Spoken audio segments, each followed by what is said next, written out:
राष्ट्रिय दुग्ध विकास बोर्ड हरिभवन ललितपुरको सहकार्यमा यस रोजबेरी आइडल बोर्डिङ स्कुलमा दुधपान कार्यक्रम आज मिति 2082 जुन 2 महिना 16 गते जेठ 16 गते शुक्रबारको दिन हुन गइरहेको यस दुध पान कार्यक्रममा सम्पूर्ण मैले एकमुष्टमा सम्बोधन गर्न चाहेँ किनकि सम्बोधन गर्दाखेरि धेरैजना हुनुहुन्छ। एकमुष्ट रूपमा यस हलमा उपस्थित हुनुभएका सम्पूर्ण अतिथि विशिष्ट अतिथि लगायत सम्पूर्ण विद्यार्थी भाइ बहिनी पत्रकार मित्रहरू र सरनानीहरूमा हार्दिक नमस्कार र स्वागत गर्न चाहन्छु।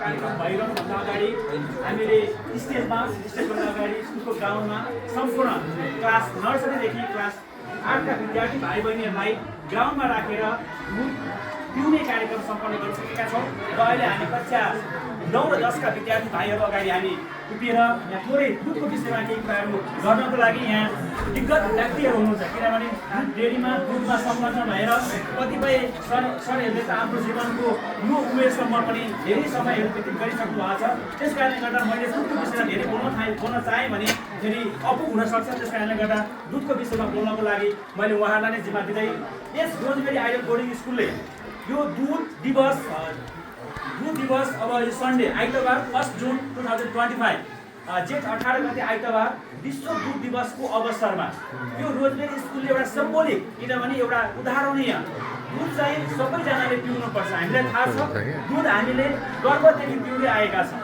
र अघि सरले पनि भन्दै गर्नुभएको थियो दुध अहिले चाइनाको कुरा हेर्ने हो भने चाइनाका जुन विद्यार्थीहरू हजुरहरूको उमेरका विद्यार्थी भाइ बहिनीहरू हुनुहुन्छ उहाँहरूले पढ्ने क्रममा उहाँहरूले विद्यालयमा 3 चोटि दुध पिउनुहुन्छ भनेर हाम्रो अध्यक्ष सरले अघि भनिरहनु भएको थियो। त्यसै गरी जापानका विद्यार्थी भाइ बहिनीहरूले 2 टाइम दुध पिउनुहुन्छ भनेर भनिरहनु भएको थियो।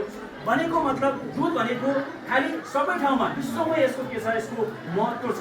त्यस कारणले गर्दा दुधले दिने दुध भनेको यो शाकाहारीको लागि पनि हो र मांसाहारीको लागि पनि सबैको लागि उपयुक्त छ। त्यस कारणले गर्दाखेरि दुध पिउन हामीले अनिवार्य गर्छौँ। जस्तो हामीले पनि थाहा पाएका छौँ हामीले पनि थाहा पाएका छौँ विद्यालयमा पनि हामीले के भन्छौँ बेलुका सुत्नुभन्दा अगाडि 1 गिलास दुध पिएर पिउनुपर्छ। दुध पियो भने त्यसले के गर्छ हामीलाई मांसपेशीदेखि लिएर हाम्रो मानसिक स्वास्थ्यदेखि सबै कुराहरूमा चाहिँ त्यसले मजबुत सहयोग गर्छ भन्ने हामीले साथ भाइ बहिनीहरूलाई पनि कक्षा कोठामा अथवा हामीले हरेक कार्यक्रमहरूमा भन्दै आएका पनि छौँ। त्यस कारणले गर्दा पक्कै पनि भाइ बहिनीहरूले आफ्ना घरमा रहनुभएका साना भाइ बहिनीहरू आफ्ना अभिभावकज्यूहरूलाई विद्यालयमा यस्तो यस्तो कार्यक्रम भएको थियो यसरी आउनु भएको थियो उहाँहरू आएर यस्तो ज्ञानवर्धक किनभने हामीलाई थाहा नहुन सक्छ किनभने यो विश्व दुध दिवस कहिले पर्छ के पर्छ भन्ने कुरा हाम्रो ब्यानरमा पनि तपाईँहरूले देखिरहनु भएको छ।